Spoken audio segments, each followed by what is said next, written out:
Well, good morning again. My name is Gary Olson, president of Daemen College, and I'm happy to see you here today.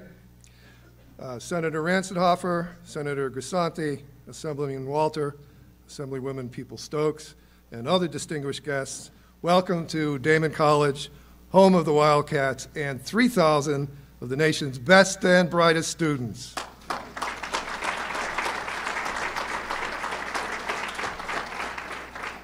As you know from a communication we sent out yesterday evening, the governor was eager to come to Daemen to give an important speech on the economy, but a last-minute emergency change in schedule prevented him from being here. Although we first anticipated having the governor here to speak, and then the governor's commissioner of New York State Department of Economic Development, Commissioner Ken Adams, he's stuck in a plane in LaGuardia on the runway, I guess because of weather.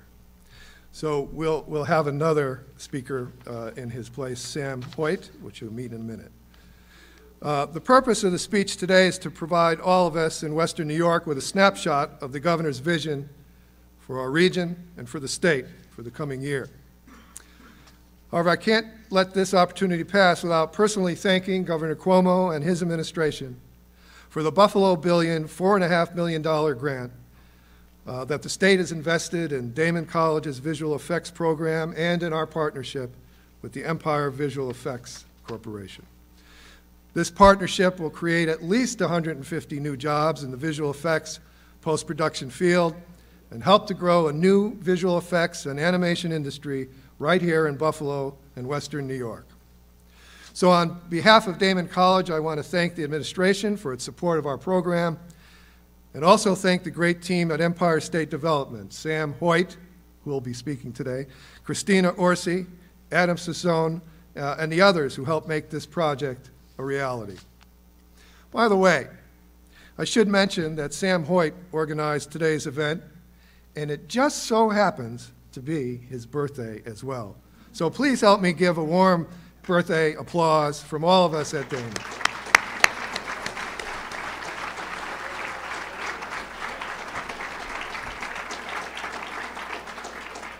Sam, we have a birthday present for you, which we expect you to wear when you're speaking today.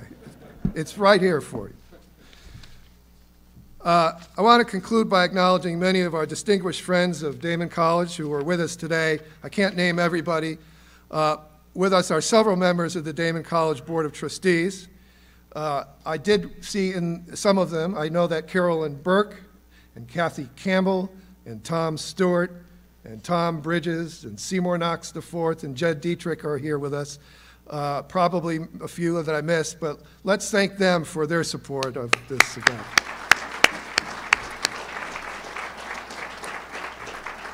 Also with us are several members of our Community Advisory Board. I know John Yurchek was out there and a few others. I want to thank them. And also the dozens of faculty, staff, and students who are here to hear about the governor's vision. So without further delay, let me invite our first speaker to the podium, Senator Mike Ransenhofer, who also is on our advisory board. Mike.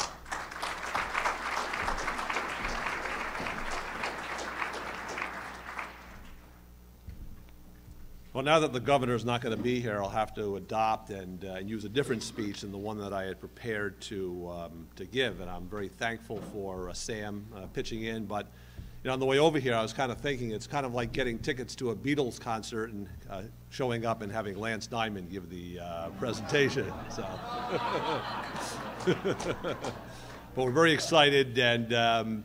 That Sam is here, and I think Sam can accept this because this is of nominal value, so you're allowed to accept this gift from the college. But my thanks to Gary Olson and the leadership team here at Daemen. They really went through tremendous effort to get this put together on very short notice. We found out about this yesterday, I think around 10 or 11 in the morning, and I know that they did the same time to put this together. For the governor to come in and present the state of the state. We had the good fortune yesterday of being in Albany and getting to hear the state of the state in person. It's a lot warmer here today. They keep the auditorium in Albany at about 30 degrees. So, which is really true. They keep it very, very cold during the governor's speeches. So it's nice that it's nice and comfortable here today. I'd also just like to acknowledge the Senate delegation from Western New York, Senators Maziarz, Kennedy, Gallivan, and Grisani. I believe that Senator Grisani is here today and Senator Kennedy is here today. We work very closely together in Albany on your behalf, whether it's for Daemen College, which is in my district, or any of the other institutions and residents of this community. And just a brief note that Daemen, not only did they do a heck of a job with their visual effects program, but they really have done yeoman's work with their work for veterans and physical therapy. They really are a leader in Amherst and Erie County and across Western New York and the entire state for the work that they do here today. So we're glad for the misfortune of the governor and Ken Adams that they could not be here today. We're blessed that Sam is with us. Everybody knows Sam Hoyt. He really has been the governor's right-hand man here in Western New York and does a very, very good job on his behalf. So without any further ado, because I know that Sam is timing me, I have very limited time up here, and I'm going to get the poll pretty soon. I'd like to introduce a good friend of mine and my colleague in Albany, representing the town of Amherst, Assemblyman Ray Walter.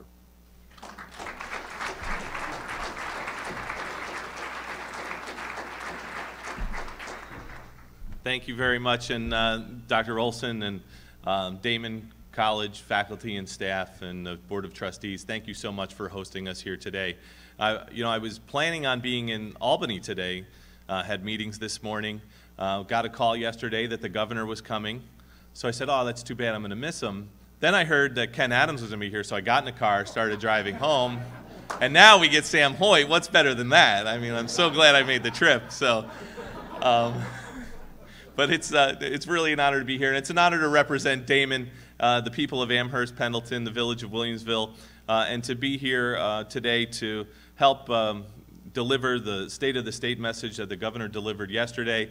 There were some exciting programs that the governor announced, and we'll certainly be working very hard to institute many of the reforms that the governor suggested in the State of the State yesterday. I also want to recognize some of my colleagues that are here today from the State Assembly, Assemblyman Sean Ryan, Assemblyman Mickey Kearns, and you'll be hearing from Assemblywoman Crystal People-Stokes in a moment as well. So without further ado, I don't want to take up too much time. Sam's got me on the clock as well. So Assemblywoman Crystal People-Stokes will be speaking now, and give her a round of applause.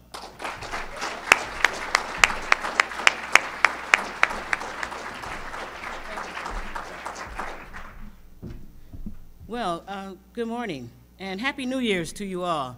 This, for me, is a great opportunity. I'm excited that the governor was even willing to try and come here to do his budget presentation, because in the past, as you know, governors present their State of the State and what's going to be in their budget in Albany, and that's it. This governor has made a concerted effort to get out around the state and bring the information to the people, which I think is just an awesome thing to do. You will note that on his, the pins that they all wear, it says performance, integrity, and pride. And it's from the governor's office, and it says that I work for the people. Well, my pin is from the Assembly, and I work for the people as well. And I'm excited about this budget. There's some good things in it. There's some things that I think perhaps need to be tweaked, but that's what we do when we go through the budget process. This is just the beginning. We'll get this all done on time, as we have in the past, under the leadership of this governor and our speaker. And at the end of the day, I am sure that the vast majority of the constituency of the state of New York will be pleased with the work that we have done in Albany. With that, I will add my greetings to President Olson and the folks at Daemen College for putting together this opportunity. Two things I know would be different if the governor was here. There would be more TV cameras, and all the seats would be filled. But that's okay. We're excited to hear from my former colleague and a guy who I think is probably doing more work than most people. Talk about double duty. This guy does double duty. He's like the junior governor in the city of Buffalo.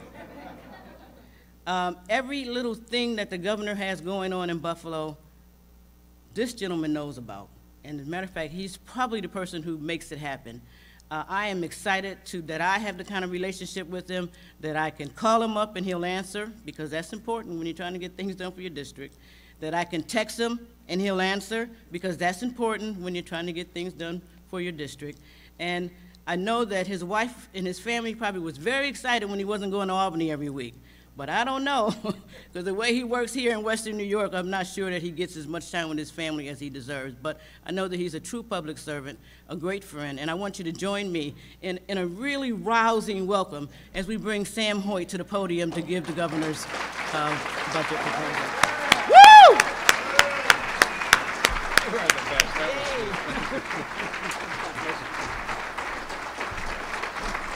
Thank you. That was a terrific introduction. Thank you, Crystal, my very good friend, and to my other colleagues who spoke and the other state representatives who are here.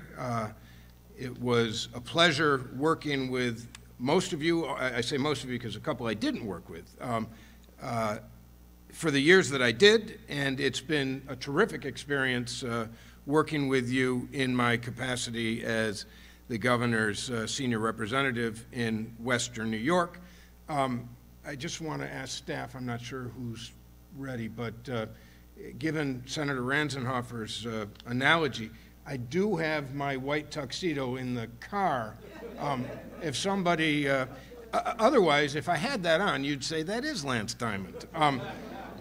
And you know, the Beatles were okay, but Lance Diamond performs in my district, or my old district, Sean Ryan's district, easy, still say, Sean Ryan's district at the corner of Utica and Elmwood. I think it's every Saturday night. You know, he might be insulted by the analogy that he's somehow less than the Beatles. Let me also, and so to all of our electeds who are here, and I also know that every elected official likes the opportunity to say a few words. We are not giving 3 or 4 of them that opportunity. I know I'm going to pay a high price for that later.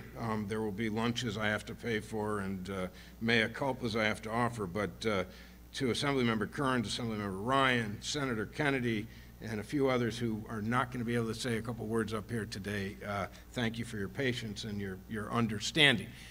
Let me also apologize on behalf of the governor and on behalf of Kenneth Adams. I've been getting texts every 20 minutes or so from Kenneth saying still on the runway in LaGuardia. And it's interesting, somebody pointed out that part of the governor's State of the State yesterday, which I'm not going to include in my presentation because it's more regional, was commentary on the inefficiency of the 2 major airports in New York City, Kennedy and LaGuardia.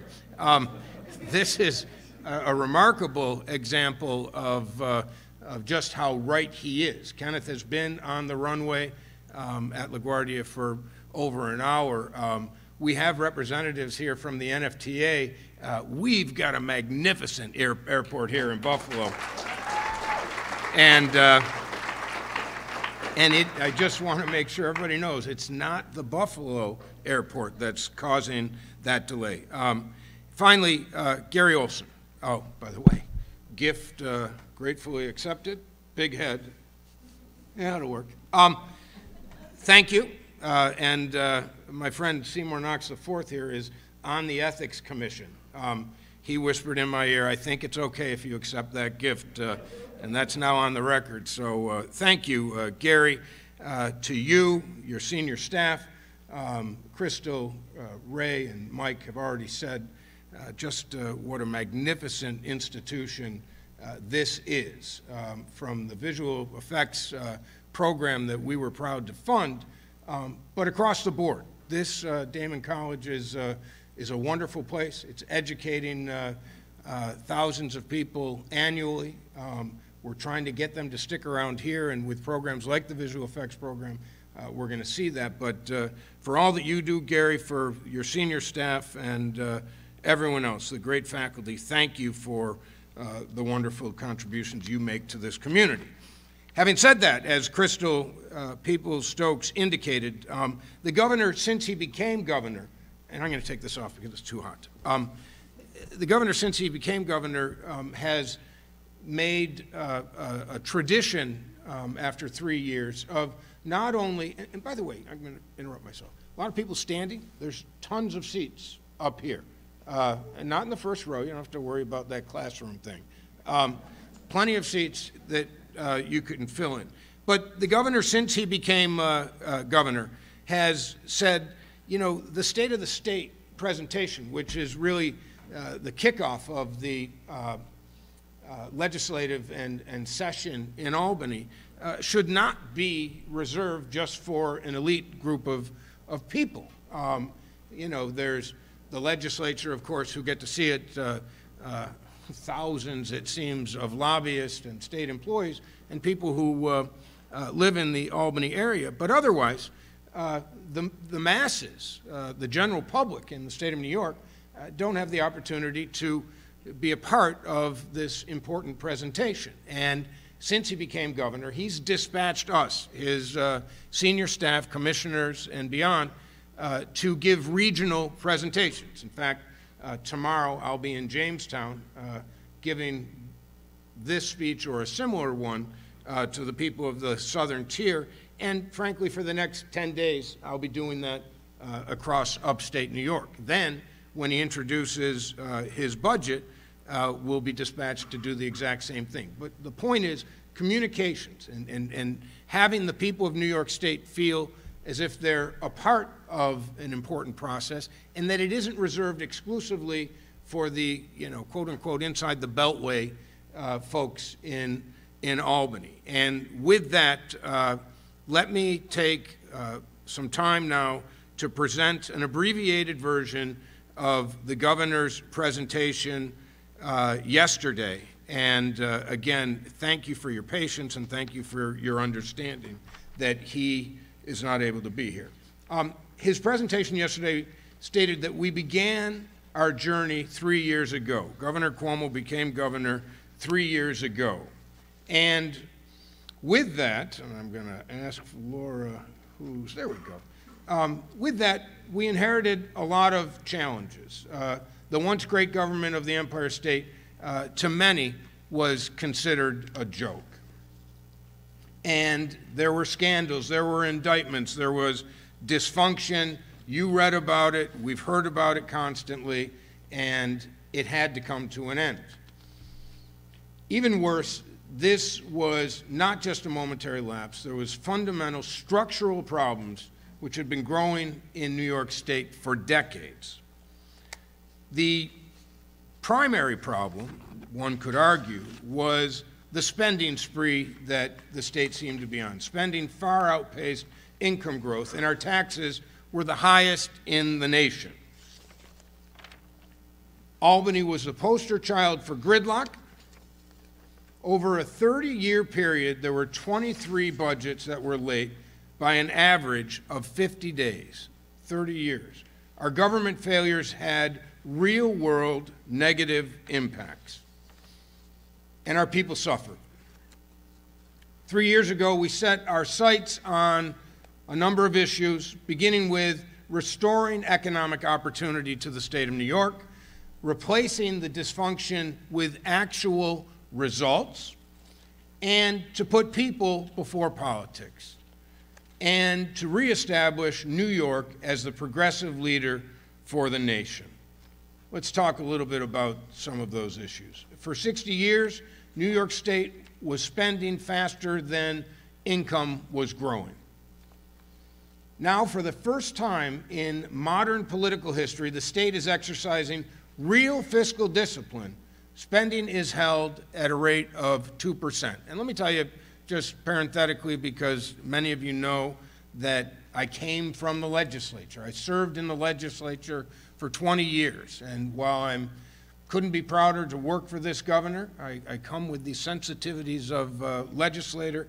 We could not accomplish what we're accomplishing right now were it not for the extraordinary partnership that we have with the state legislature. And that means the state Senate, Republican majority, it means the state assembly, Democratic majority, and the minorities of both houses. Nothing gets done in Albany unless there's cooperation at all levels, and we're seeing an unparalleled level of cooperation in recent years, and you know what? Our legislators deserve a round of applause for that. So, because we spent less, we could tax less. And we have. Every New Yorker pays less taxes today than they did 3 years ago. Every New Yorker pays less taxes today than they did 3 years ago. The lowest middle-class tax rate in 60 years. That's something we can be proud of. Our financial restructuring of the state has begun to pay off. We have gone from a $10 billion deficit to a $2 billion surplus. That's an extraordinary change in a short period of time. And our statewide, our governor's job growth strategy, of course, is to begin by reducing taxes. The governor has proposed 4 areas for tax relief. 1, business tax cut to promote economic growth, a property tax freeze to help curb the proliferation of local governments, property tax credits tied to the ability to pay, and estate tax reform. I'm going to elaborate on each one of those. Tax relief, there was recently a tax relief commission that was put in place, headed by George Pataki and Carl McCall, and I'm going to ask Laura to go back to that slide if she can. That commission recommended 4 principal areas of reform. First, that we have business tax cuts to promote economic growth. Next, a property tax freeze to help curb the proliferation of local governments, and then the estate tax reform that I spoke of. So the New York State corporate income tax rate today is 7.1% for most businesses. The governor is proposing that we cut it to 6.5%, which would be the lowest corporate income tax rate since 1968. The 18A temporary utility surcharge has been a burden on businesses for far too long. It's currently scheduled to end in 2018.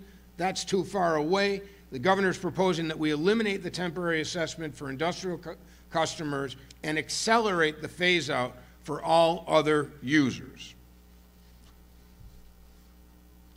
Next slide. The #1 tax burden in the state of New York is not the personal income tax. That's a surprise to many.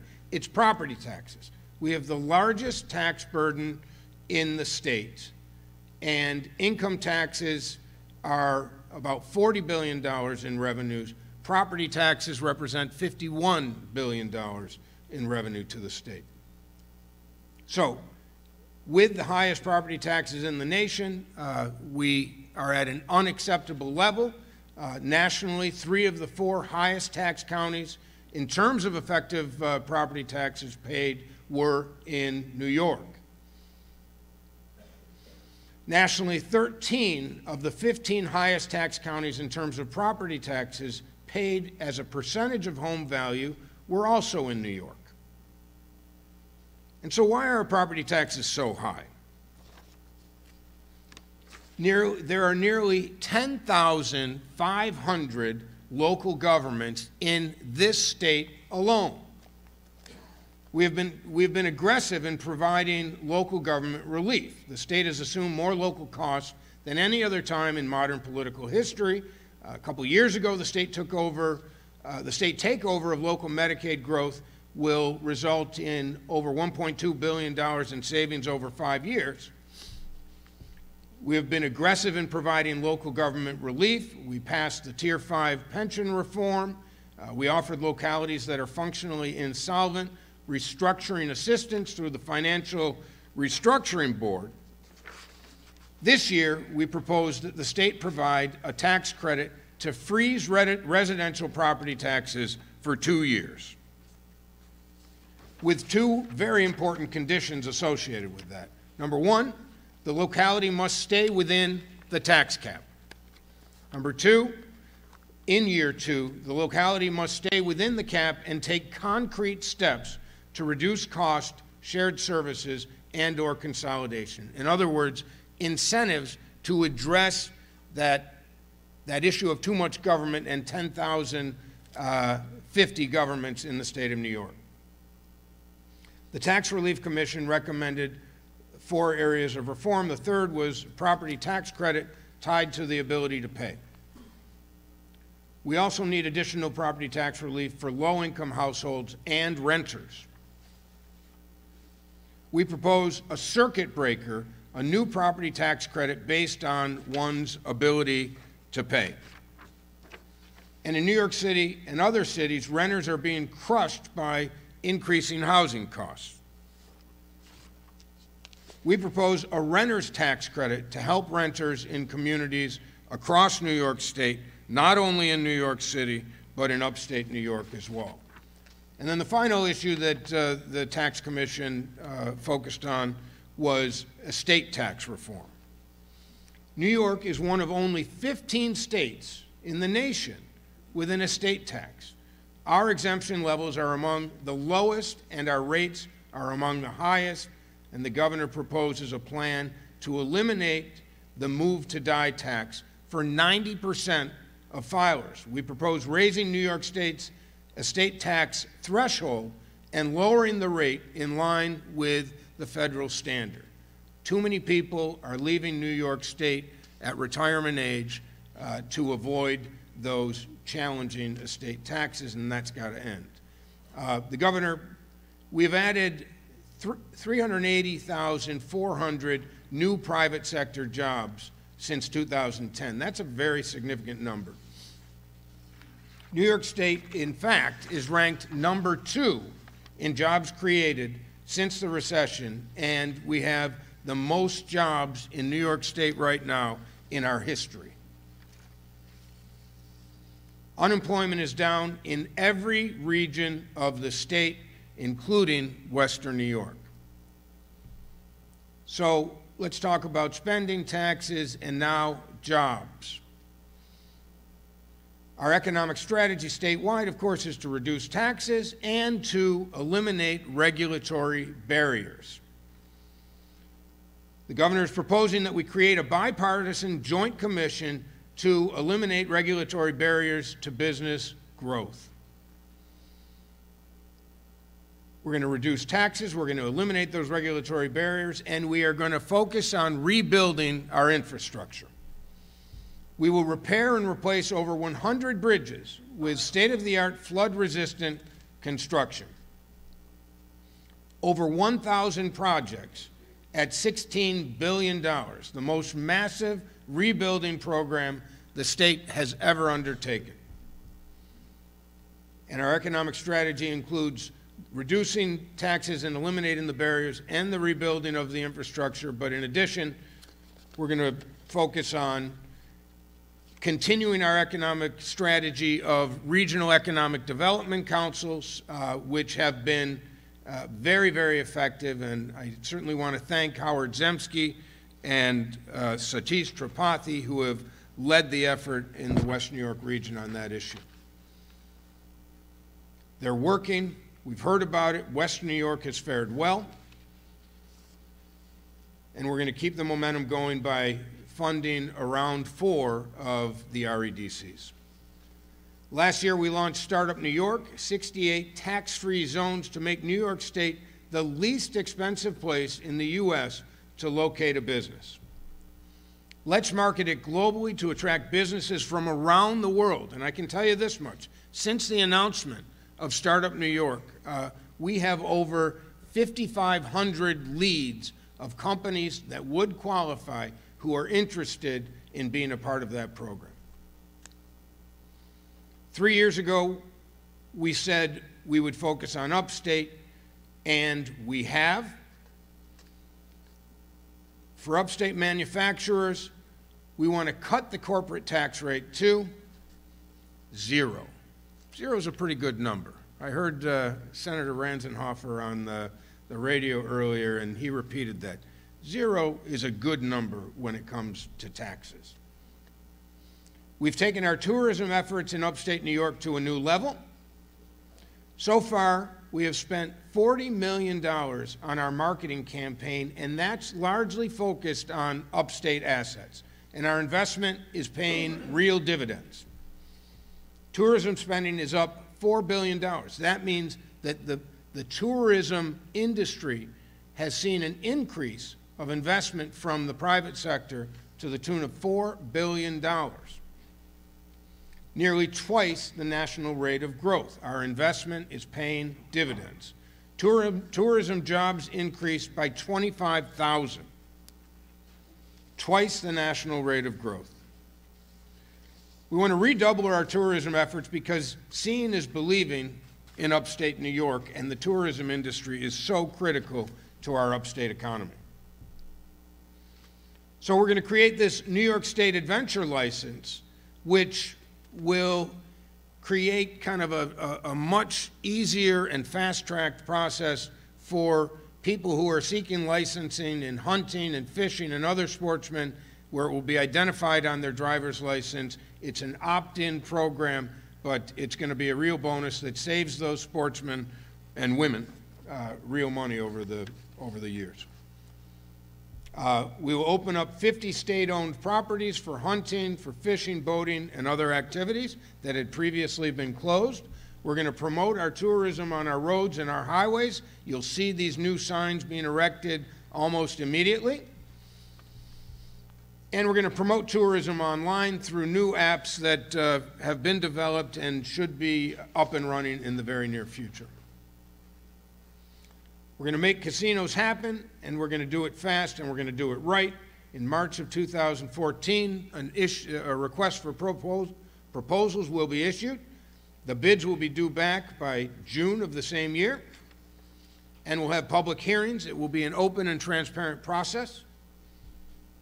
And by early fall of 2014, we will have made the selections as to who will be operating the new casinos in upstate New York. We're going to fast-track the process.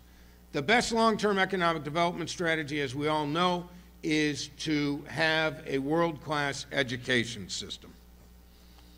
We're in the midst of an education revolution. We need to replace the 1950s bureaucracy with a 2020 performance organization. Let's have the smartest classrooms in the nation because our students deserve nothing less. We'll go to the people of the state this November and put on the ballot a bond referendum for the Smart Schools Initiative to invest $2 billion in providing the technology of tomorrow today in the classrooms of New York. And what does the technology mean for students? It means every child learns at his or her own pace. Students get the skills they need to succeed in the 21st century. And it's not about growing the bureaucracy, it's about helping students directly. Each district must submit a technology plan for laptops, desktops, et cetera, and infrastructure upgrades to the state. In the 2013 State of the State, we called for expanded full-day pre-kindergarten. The Assembly has been a great champion of this over the years. And it's time for the state to fully adopt universal pre-K across the entire state.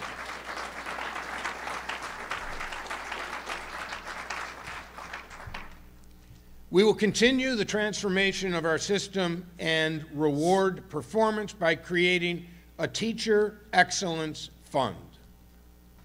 Teachers who are rated highly effective, the highest statewide rank, would be eligible to receive a $20,000 performance bonus, which on average would be a 27% increase in pay. We will provide the top 10% of high school grads full scholarships to any SUNY or CUNY school if they pursue a math or science career and agree to work in New York State for 5 years. But we have a lot more to do to make New York healthier, fairer, and safer. Research suggests that medical marijuana may help manage the pain and treatment of cancer and other serious illnesses. 20 states currently allow medical marijuana, and we will establish a program allowing up to 20 hospitals to prescribe medical marijuana to patients being treated for serious illnesses. No applause for that? We talk about justice for all, and we mean it. Disabled veterans showed us their loyalty. We must show them ours.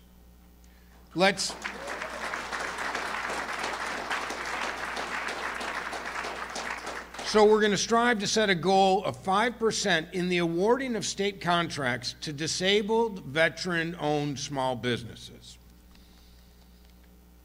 We want to make New York safer. 47,000 drivers with 3 or more drunk driving conditions are still on the road. I don't know about you all, but when I watch the news or read in the paper that somebody was convicted for DWI for like the 8th time, I'm stunned. I'm amazed that that can still happen. So you ought to think about that as you drive home tonight. So the governor's proposing anyone convicted of drunk driving 2 times in 3 years would lose their license for 5 years. And 3 strikes means you're out. You're off the road for good.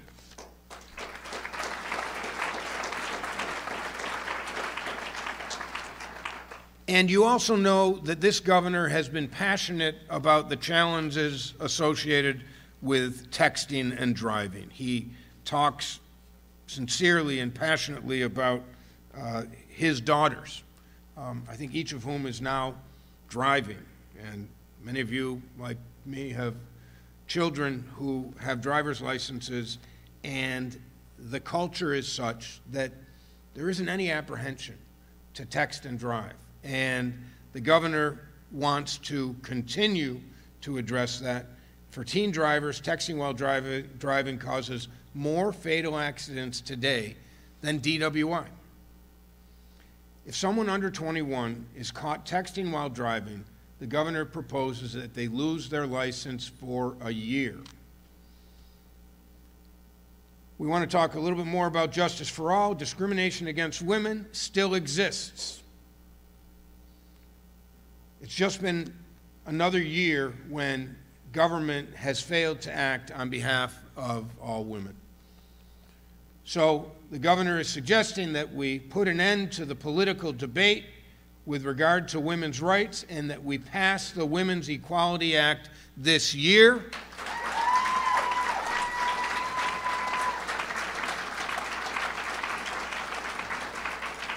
And again, I want to single out my friends in the State Assembly, many of whom voted in support of the Women's Equality Act, and also acknowledge that the State Senate has passed the vast majority of the components of the Women's Equality Act, but the 2 bills did not reconcile with each other. Civics 101 teaches each of us that the same bill must pass both houses before it can be presented to the governor for signature. Let's pass the same bill and sign it into law.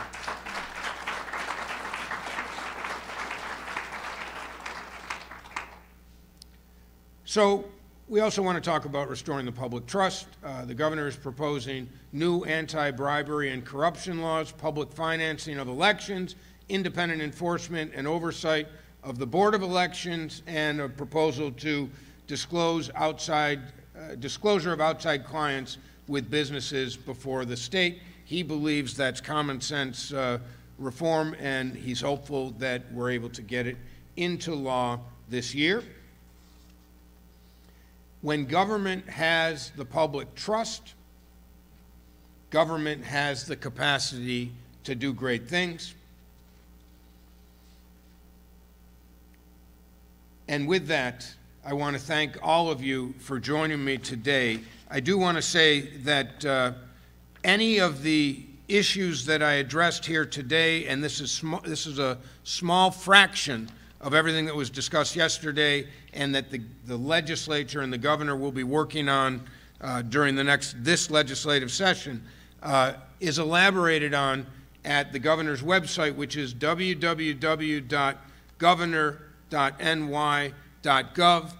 In closing up, I want to again thank the incredible partners that this administration has in the state legislature, our assembly members, our senators. There is a new sense of willingness to work together. The gridlock that existed for so many years has gone away, as evidenced by the measures that are becoming law, which people had thought would never become law.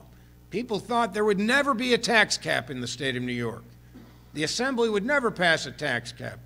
The Senate pushed it, the Assembly agreed, the governor signed it into law. Similarly, people said, gay marriage? That'll never happen.